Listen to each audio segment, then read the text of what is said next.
सिंधु घाटी सभ्यता की कहानी। नमस्कार दोस्तों, आज इस इतिहास के एक ऐसे अध्याय की यात्रा पर चलेंगे जहां न कोई आधुनिक मशीन थी, न बिजली, न मोबाइल और न ही आज जैसी बड़ी बड़ी इमारतें। लेकिन फिर भी लगभग 2500 ईसा पूर्व से 1750 ईसा पूर्व के बीच भारत की धरती पर एक ऐसी सभ्यता विकसित हुई जिसने अपने नगर नियोजन, व्यापार, जल प्रबंधन और कला से पूरी दुनिया को हैरान कर दिया। इस सभ्यता का नाम था सिंधु घाटी सभ्यता, जिसे हम हड़प्पा सभ्यता के नाम से भी जानते हैं। चलिए कल्पना कीजिए, हम हजारों साल पीछे चले गए हैं। हमारे सामने एक सुंदर और व्यवस्थित नगर है। सड़कें सीधी हैं, मकान पक्की ईंटों से बने हैं और पानी की निकासी के लिए नालियों की अच्छी व्यवस्था है। आप सोच रहे होंगे, इतने पुराने समय में इतनी व्यवस्थित नगरीय व्यवस्था कैसे हो सकती थी? यही तो है सिंधु घाटी सभ्यता की सबसे बड़ी खासियत। हड़प्पा एक विकसित नगर। सिंधु घाटी सभ्यता मुख्य रूप से शहरी सभ्यता थी। यहाँ के लोग नगरों में रहते थे और उनका प्रमुख व्यवसाय व्यापार था। इस सभ्यता के घरों में सामान्यतः ईंटों का प्रयोग होता था। और दोस्तों, एक खास बात याद रखिए, सिंधु घाटी सभ्यता का सबसे पहला खोजा गया प्रमुख नगर हड़प्पा था। हड़प्पा की खुदाई का श्रेय दयाराम साहनी को दिया जाता है। अब सवाल उठता है कि इस सभ्यता का प्रसिद्ध पंत नगर कौन सा था? उत्तर है लोथल। लोथल आज के गुजरात में स्थित है और यहाँ से उन्नत जल प्रबंधन तथा गोदी जैसी संरचना के प्रमाण मिले हैं। मिट्टी के बर्तन और लाल रंग। अब आगे बढ़ते हैं। हड़प्पा के लोग मिट्टी के बर्तनों का भी खूब प्रयोग करते थे। एक सवाल अक्सर परीक्षा में पूछा जाता है, हड़प्पा में मिट्टी के बर्तनों का सामान्यतः किस रंग का प्रयोग हुआ था? उत्तर है लाल रंग। अब सोचिए, इतने हजार साल पहले के लोग अपने बर्तनों को सुंदर बनाने के लिए रंग और डिजाइन का प्रयोग करते थे। यानी उस समय भी कला और सौंदर्य की समझ काफ़ी विकसित थी। चांदी और धातुओं की जानकारी। सिंधु घाटी सभ्यता में अनेक धातुओं का प्रयोग मिलता है, लेकिन एक महत्वपूर्ण तथ्य यह भी है कि इस सभ्यता के लोगों को लोहे का ज्ञान नहीं था। वहीं तांबा, कांसा, सोना और चांदी जैसी धातुओं का उपयोग किया जाता था।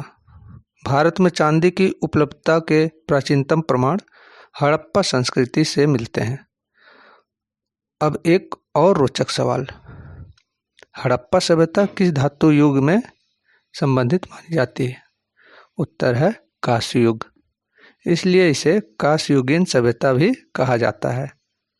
खेती और कपास। दोस्तों, अब बात करते हैं खेती की।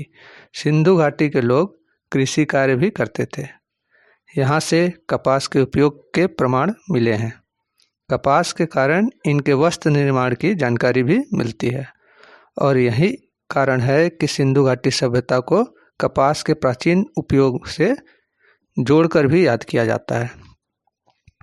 व्यापार और दूर दराज के संबंध। अब कल्पना कीजिए कि हजारों साल पहले एक व्यापारी अपनी नाव लेकर समुद्र की ओर जा रहा है।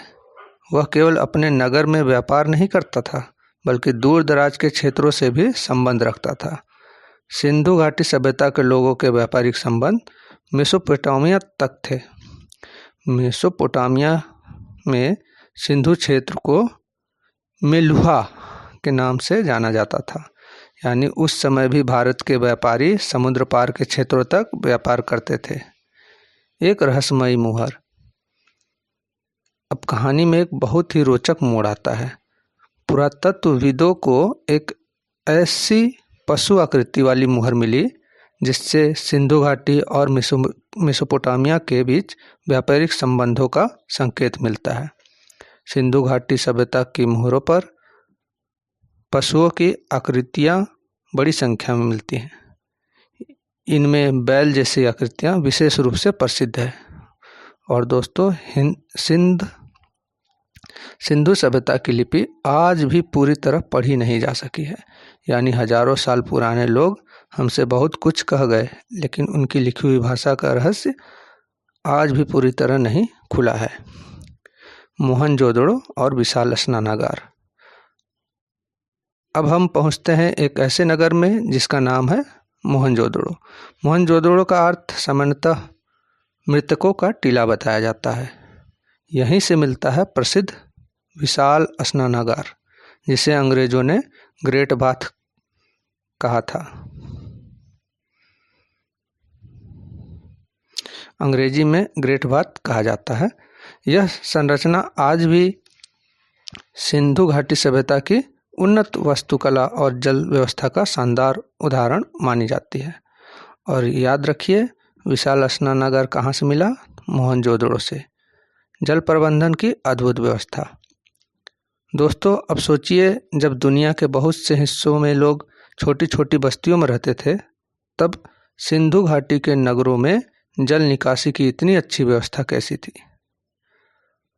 हड़प्पा सभ्यता में उन्नत जल प्रबंधन और नालियों की व्यवस्था थी।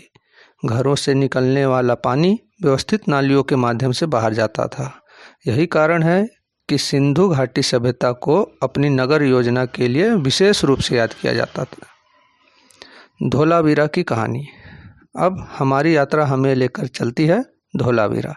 धोलावीरा वर्तमान गुजरात में स्थित है। यहाँ से जल संग्रहण और जल प्रबंधन की शानदार व्यवस्था के प्रमाण मिले हैं।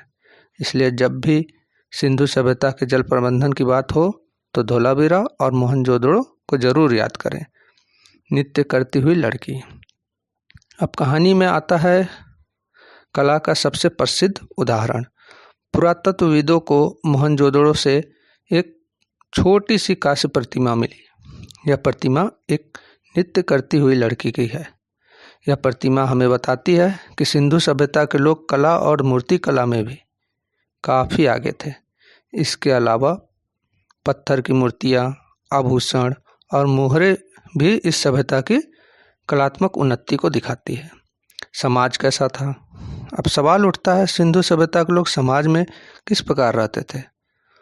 पुरातात्विक प्रमाणों से पता चलता है कि उनका समाज काफ़ी व्यवस्थित और नगरीय जीवन पर आधारित था। नगर में घर, सड़कें, नालियाँ, कुएं और सार्वजनिक संरचनाएं भी थी। इन सब को देखकर ऐसा लगता है कि उनके नगरों की योजना पहले से बनाई जाती थी। सिंधु सभ्यता की खोज। अब सबसे महत्वपूर्ण सवाल, सिंधु घाटी सभ्यता की खोज कब हुई? हड़प्पा में खुदाई का कार्य 1921 ईस्वी में शुरू हुआ और इस खोज ने भारतीय इतिहास की तस्वीर ही बदल दी। हमें पता चला कि हजारों साल पहले भारतीय उपमहाद्वीप में एक अत्यंत विकसित नगरीय सभ्यता मौजूद थी। इस सभ्यता की जानकारी का मुख्य स्रोत क्या है? उत्तर है पुरातात्विक खुदाइयाँ, क्योंकि इसकी लिपि अभी तक पूरी तरह पढ़ी नहीं जा सकी है। गुजरात और सिंधु सभ्यता। दोस्तों, एक और परीक्षा उपयोगी तथ्य, भारत में सबसे अधिक संख्या में हड़प्पा कालीन स्थलों की खोज गुजरात में हुई है। गुजरात में धोलावीरा और लोथल जैसे महत्वपूर्ण स्थल मिले हैं। वहीं राखीगढ़ी भी हड़प्पा सभ्यता के एक महत्वपूर्ण स्थल है। आखिरी सवाल, हड़प्पा सभ्यता हमें क्या सिखाती है?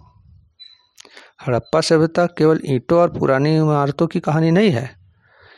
यह कहानी है एक ऐसे समाज की जिसने नगर बसाए, सड़कों और नालियों की योजना बनाई, जल का संरक्षण किया, खेती और व्यापार किया, कपास का उपयोग किया, धातुओं और आभूषणों का प्रयोग किया, दूर देशों के साथ व्यापार किया और कला को भी महत्व दिया।